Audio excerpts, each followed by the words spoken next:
So many of us, we can play all the notes on our instrument. Really, the tough thing is the rhythm. This is one of the best tools I've ever used for learning new music. Have you ever seen a piece of music that looks something like this? And you're like, wow, there's so much rhythm and I can't play that. Here is where you take those first two measures and you isolate that rhythm and just create the rhythm on one tone.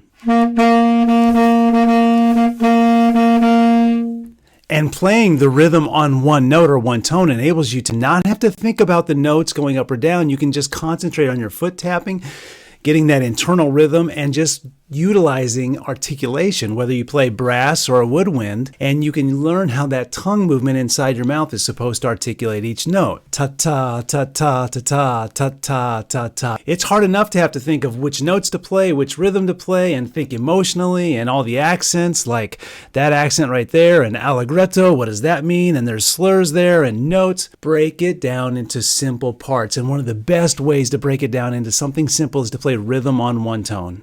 In order to play that rhythm on one tone, you've got to break it down into counts. You can do the written counts, or you can do what I call fun with foods, or count the foods. For example, right here, 1 and 2 and 3 and a 4, 1 and 2 and 3, 4. If you haven't learned what these rhythms are, this syncopation or a dotted 8/16, that's okay, you'll learn. But if you have, then you have to write out the counts or learn to count it. Because if you can count the rhythm, then you can play that rhythm on one tone, and then it's easy to sprinkle the notes on top. Clap and count this rhythm. 1 and 2 and 3 and a 4. 1 and 2 and 3, 4. Or you count the foods, like with Sharps and Flats with Kingsley. Get some good chickadee, get some good hot sauce.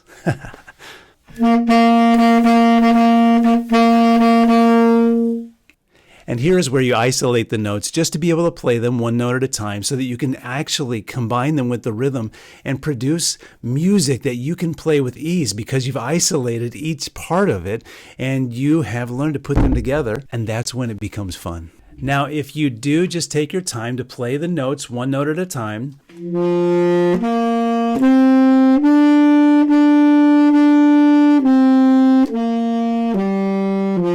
and you make yourself really get those notes down, then you add the rhythm. Remember, get some good chickadee, da da da da da da.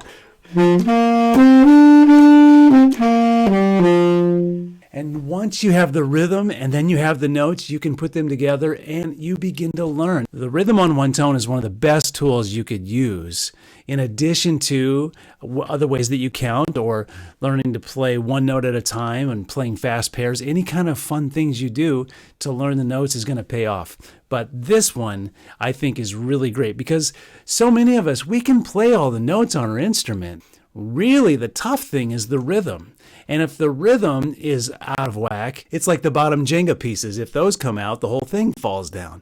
So we have to build the rhythm, then we can just sprinkle the notes on top. And that's when you can sound and have fun and play with ease and sound like this.